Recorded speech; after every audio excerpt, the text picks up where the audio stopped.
तो आज की क्लास में हम सी प्लस प्लस का असाइनमेंट नंबर 8 करेंगे। यहाँ पर आपको क्वेश्चंस दिख रहे हैं कि कैसा हमको क्या काम करना है। Write a program to create class complex. हमको कॉम्प्लेक्स नाम की एक क्लास क्रिएट करनी है हैविंग डेटा मेंबर्स। उसके अंदर क्या क्या डेटा मेंबर्स रहेंगे वो भी दिया हुआ है। To store real and imaginary numbers. Imaginary numbers क्या होते हैं वो हमको पता होना चाहिए पहले से। Imaginary part, okay. To store real and imaginary part, provide following facility. पहला है add two complex number using object, subtract two complex number, multiply two complex number, divide two complex number। बहुत ही सिंपल सा programme बनेगा यहाँ पर और operator overloading के through बनेगा। तो यहाँ पर हमको चार ऑपरेटर्स को ओवरलोड करना है, प्लस माइनस मल्टीप्लाई और डिवाइड वाला जो ऑपरेटर होता है उनको ओवरलोड हमको करना। तो चलिए हम यहाँ पर मल्टीप्लाई को आज फिलहाल एक ऑपरेटर को हम ओवरलोड करके देखते हैं। जैसे ऐड हमको कराना है कैसे कराएंगे। तो हमको यहाँ पर सबसे पहले दो हेडर करानी होगी और दूसरी हेडर फाइल है conio.h। अब इसके बाद हम क्लास बनाएंगे। हमको बोला गया है कि कॉम्प्लेक्स नाम की क्लास बनाइए। यहाँ पर साफ साफ दिया हुआ है कि आपको कॉम्प्लेक्स नाम की क्लास क्रिएट करनी है। क्लास को हम यहाँ पर क्रिएट कर देते हैं। इसके अंदर क्या क्या डेटा मेंबर्स होंगे वो भी हमको दिया गया है। ऐसे डेटा मेंबर्स बनाइए जहाँ पर रियल और इमेजिनरी पार्ट दोनों ही स्टोर हो सके। तो आपको सबसे पहले ये पता होना है कि इमेजिनरी पार्ट या फिर कॉम्प्लेक्स जो आपका स्ट्रक्चर होता है मैथमेटिकल टर्म में वो कैसा होता है, उसको पहले हम समझते हैं। तो इमेजिनरी नंबर्स और रियल नंबर्स को स्टोर करने के लिए हमारे पास यहाँ पर हमको पता है imaginary number a plus b i के फॉर्म पर होते हैं और बी जो होता है वो इसके साथ इमेजिनरी कांस्टेंट वहाँ पर जुड़ा होता है। तो यहाँ पर हम इंट ए कॉमा बी ले लेते हैं। केवल दो ही वैल्यूज हमको स्टोर करना होता है इमेजिनरी नंबर्स में, वो प्राइवेट मेंबर्स में आ जाएगा। पब्लिक में हम एक कंस्ट्रक्टर बनाते हैं और कंस्ट्रक्टर नहीं बनाते हैं, वॉइड गेट करते हैं ताकि वो हम वैल्यूज़ ले सकें। गेट करना ही पड़ेगा वैल्यूज़ लेने के लिए।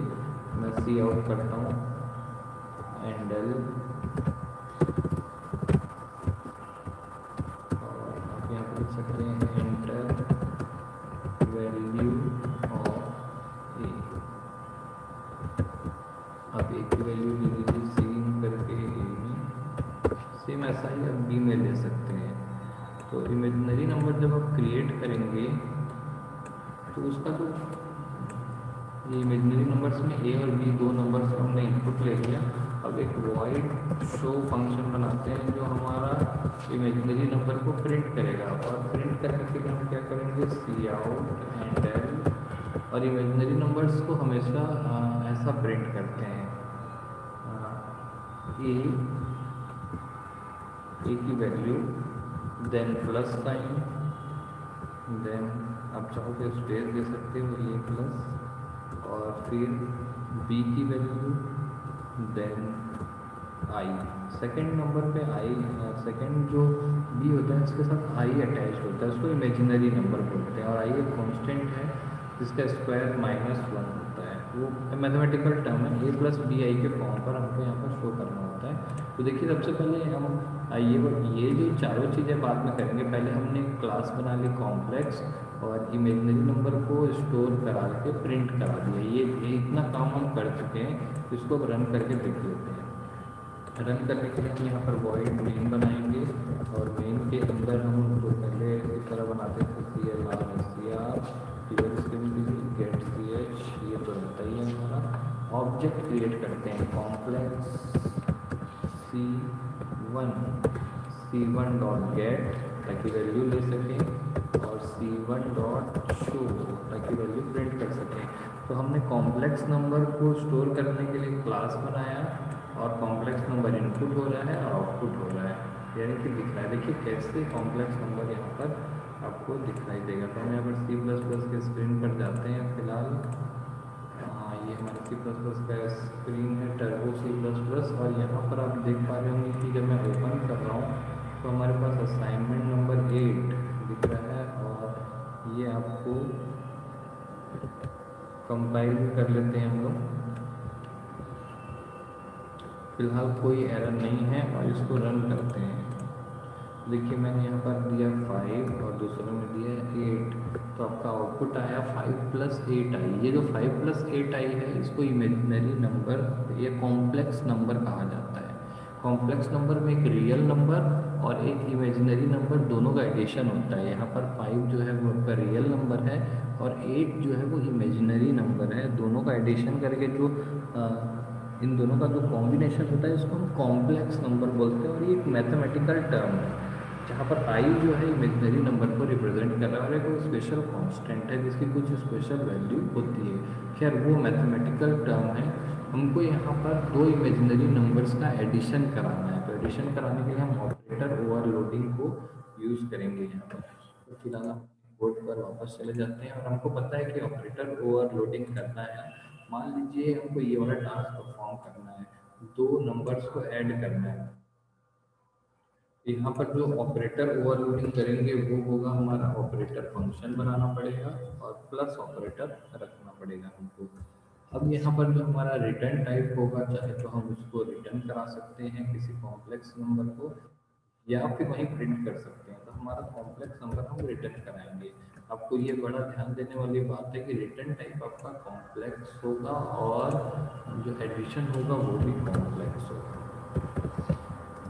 Complex x. ये हमारा ऑपरेटर फंक्शन रेडी हो गया है। इसका मतलब है, इस फंक्शन का मतलब है कि इसको कुछ इस तरीके से समझते हैं हम। यहाँ पर अगर समझने की कोशिश करें कि अगर दो कॉम्प्लेक्स नंबर हमारे पास हैं 2+3i, ये पहला कॉम्प्लेक्स नंबर है। देन दूसरा कॉम्प्लेक्स नंबर है 3+4i। इन दोनों को अगर हम ऐड करें तो हमारा जो तीसरा आउटपुट होगा वो होगा 5+7i। यहाँ पर देख रहे हैं इन दोनों का जो एडिशन है, ये पहला कॉम्प्लेक्स नंबर है, ये सेकंड कॉम्प्लेक्स नंबर है। अगर मैं इसको C1 बोलूँ और इसको C2 बोलूँ, इसको C3 बोलूँ, तो मेरा जो ये C1 एक ऑब्जेक्ट है, C2 एक ऑब्जेक्ट है और C3 एक ऑब्जेक्ट है। तो मेरा जो फॉर्मूला होगा C3 = C1+C2। मैं दो ऑब्जेक्ट को ऐड कर रहा हूँ, उसके लिए यहाँ पर प्लस ऑपरेटर को ओवरलोड मुझे करना है। तो आप देखेंगे कि इस प्लस ऑपरेटर में जो इनपुट होगा वो दो कॉम्प्लेक्स नंबर इनपुट होंगे और आउटपुट भी एक कॉम्प्लेक्स नंबर ही होगा। तो आपको पता है कि प्लस ऑपरेटर के राइट साइड में जो होता है वो यहाँ पर लिखा जाता है। राइट साइड में कॉम्प्लेक्स नंबर है इसलिए यहाँ पे कॉम्प्लेक्स लिखा गया है और जो इसका आउटपुट होता है वो यहाँ पे लिखा जाता है रिटर्न, इसलिए यहाँ पे कॉम्प्लेक्स लिखा गया है। सिंपल सी बात है। तो C2 जो है C1 के अंदर जाके कुछ कैलकुलेशन करेगा और C3 के फॉर्म पे वैल्यू रिटर्न होगी और उसको हम प्रिंट करा सकते हैं। तो ये हमारा ऑपरेटर फंक्शन इस हिसाब से डिज़ाइन किया गया है। आगे देखते हैं हम। यहाँ पर डिज़ाइन कर लिया है। अब आपको पता होगा कि ए और बी का मतलब होगा ये सेम, जैसे मैंने यहाँ पे लिखा था आपको, यहाँ फिर से लिख देता हूँ मैं, C3 = C1+C2। तो ए बी का मतलब C1 होगा और यहाँ पर जो x वैल्यू है, ये जो C2 है वो x के फॉर्म में इनपुट होगा। तो x.a का मतलब होगा C2, x.a का मतलब होगा C2। हमेशा याद रखना है। सिंपल ए बी मतलब C1 और x.ab मतलब C2। और रिटर्न कराना है तो उसके लिए हम यहाँ पर कोई और एक वेरिएबल ले लेते हैं। सबसे पहले हम यहाँ पर एक वेरिएबल लेते हैं जो रिटर्न होगा। तो मैं यहाँ पर इंट n ले लेता हूँ, और सॉरी इंट n नहीं लेंगे, कॉम्प्लेक्स n लेंगे क्योंकि वो भी कॉम्प्लेक्स नंबर ही रिटर्न होगा। क्लियर है? तो देखिए मैं सबसे पहले यहाँ पर ले रहा हूँ कि कॉम्प्लेक्स का जो आउटपुट होगा, यानी जो इसका आउटपुट होगा n.a जो होगा वो क्या होगा, a+x.a। मैं आपको पहले भी बताया हूँ कि ये हमारा आउटपुट है एन जो है आउटपुट आएगा, यानी कि ये सी है, ये आपका C3 है, और सिंपल ए जो लिखा है वो C1 है, और जो x डॉट ए लिखा है वो C2 का है। तो इस तरीके से फॉर्मूला हमारा बन रहा है। तो C3 का ए जो है वो C1 का ए और C2 का ए का ऐड होकर ही आएगा, अभी हमने थोड़ी देर पहले देखा। नेक्स्ट वैसे ही बी भी ऐड होगा, n dot b equal to क्या होगा, b plus x dot b. ठीक है, इस तरीके से मेरा जो एडिशन है वो हो चुका है, और मैं इसको रिटर्न करा देता हूँ, रिटर्न एन। एन एक कॉम्प्लेक्स वेरिएबल है, और यहाँ पर कॉम्प्लेक्स नंबर रिटर्न हो रहा है। बिल्कुल सिंपल मैंने ऑपरेटर फंक्शन बनाया और ओवरलोड कर दिया है। अब यहाँ पर मैं दो C1 एंड C2 बनाता हूँ एंड C3 बनाता हूँ। क्लियर है? C1 में मैं वैल्यू इनपुट करूँगा, C2 में मैं वैल्यू इनपुट करूँगा, और मैं लिखूँगा C3 equal to C1 plus C2। दो ऑब्जेक्ट्स का एडिशन कराया मैंने, और नीचे में मैं C1 dot show, C2 dot show और C3 डॉट शो तीनों को प्रिंट करा देता हूँ। क्लियर है? तो यहाँ पर जो मैंने ये कोड लिखा है ये ऑपरेटर ओवरलोडिंग के थ्रू किया है, और यही बोला गया है दो कॉम्प्लेक्स नंबर को ऐड करना है, add two complex number using object. तो मैंने यहाँ पर ऐड टू कॉम्प्लेक्स नंबर को ऐड किया और ऑब्जेक्ट के थ्रू ऐड किया, लेकिन प्लस ऑपरेटर दो ऑब्जेक्ट को ऐड करने के लिए यहाँ पर हमको ये वाला कोड करना पड़ा, जो कि ऑपरेटर ओवरलोडिंग का कोड है। इसको अब हम रन करके देखते हैं। तो ये सेम तीन नंबर्स को ना ऐड करके तीन कॉम्प्लेक्स नंबर को हम ऐड कर रहे हैं। चलिए C++ में इसको एग्जीक्यूट करके देख लेते हैं कि क्या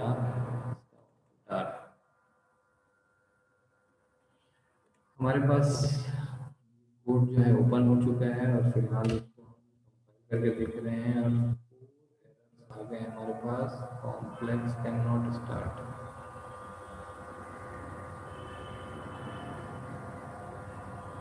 पैरामीटर डिक्लेरेशन,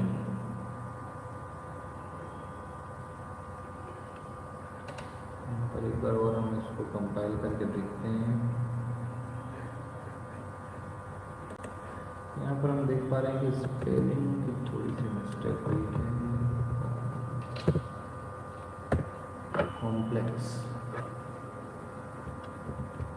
एरर हमारा जो है वो खत्म हो चुका है, और हम यहाँ पर देख पा रहे हैं कि एग्जीक्यूशन कराते हैं। इसका एग्जीक्यूशन करा के देख लेते हैं कि दो कॉम्प्लेक्स नंबरों के, तो पहला जो कॉम्प्लेक्स नंबर मैंने लिया 2 एंड 3, यानी 2 + 3i।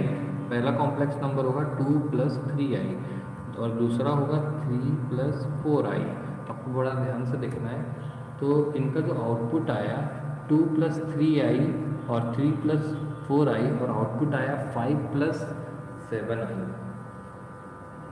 तो दो कॉम्प्लेक्स नंबर को हमने यहाँ पर आउटपुट में दे दिया है। यहाँ पर हम कुछ इस तरीके से प्रिंट भी करा सकते हैं कि C1 शो लिखा होगा, यहाँ पर हम लोग लिख सकते हैं C आउट पर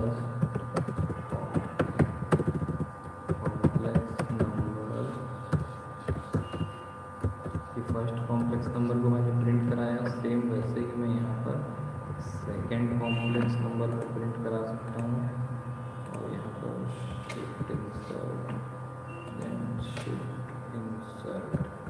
तो यहाँ पर मैं लिखूँगा सेकेंड कॉम्प्लेक्स नंबर,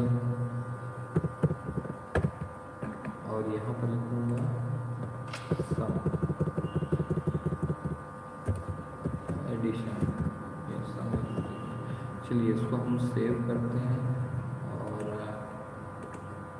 इसको देन बिल्ड ऑल दोबारा कर लेते हैं। कुछ प्रॉब्लम स्ट्रक्चरल ऑपरेशन रिटर्न नहीं करना है इसमें। यहाँ पर हम इसको स्टेटमेंट को एंड कर देते हैं कि वैल्यू रिटर्न हो रही है, नहीं हो रही है इसमें। चलिए इसको सेव करते हैं और रन करते हैं। हमारा सेव करने के बाद बिल्ड ऑल किया हमने, हो गया, देन रन करते हैं। 2 + 3i और 4 + 5i। तो फर्स्ट कॉम्प्लेक्स नंबर क्या है 2, अंडर लिख दिया हमने। फर्स्ट कॉम्प्लेक्स नंबर है 2 + 3i, सेकेंड कॉम्प्लेक्स नंबर है 4 प्लस, यहाँ पर जो एंडल लिखा हुआ है उसकी वजह से ये हमको दिक्कत कर रहा है, इसमें हमने एंडल लिख रखा है यहाँ, इसलिए वो लाइन चेंज कर दे रहा है। इसको हटा देते हैं, सेव करते हैं, देन फिर से रन करके देखते हैं। इसको बिल्ड ऑल किया हमने और फिर से रन कर दिया।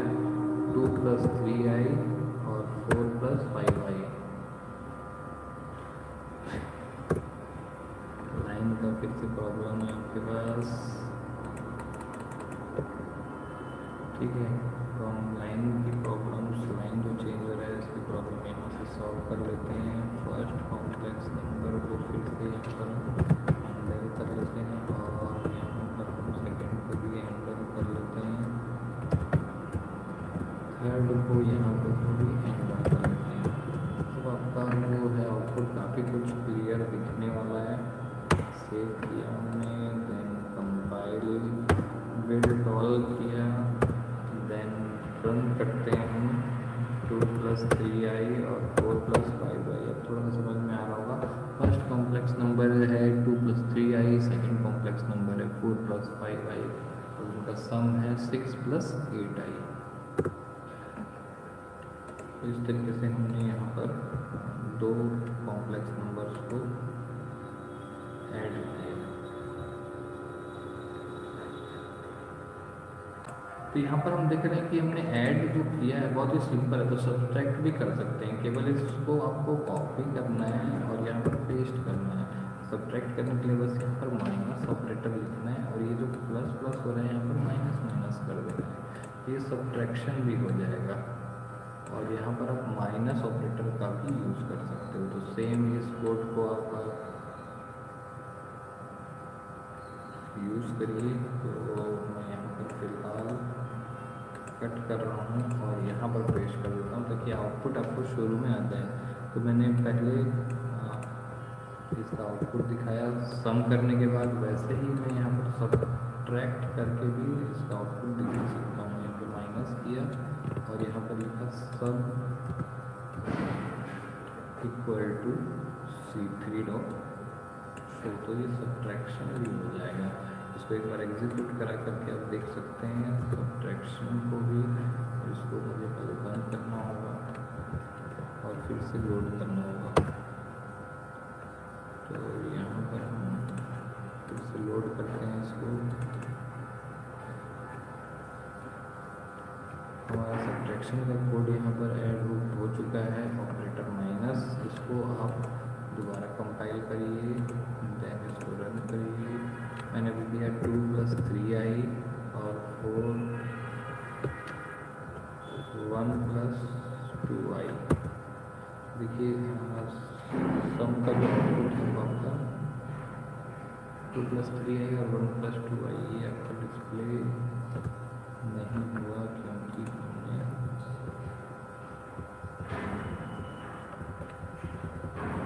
C3 डॉट शो यहाँ से हट गया है, रिमूव हो गया था।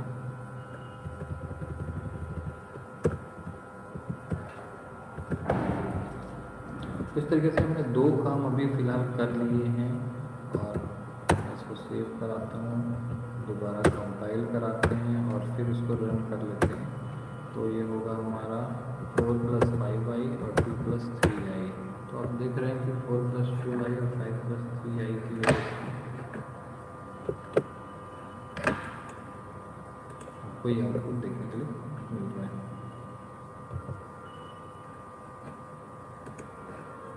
तो इस तरीके से हमने आधा काम काफ़ी कर रखा है यहाँ पर। ऐसे ही हम डिवाइड को भी, डिवाइड ऑपरेटर को भी यहाँ पर ओवरलोड कर सकते हैं।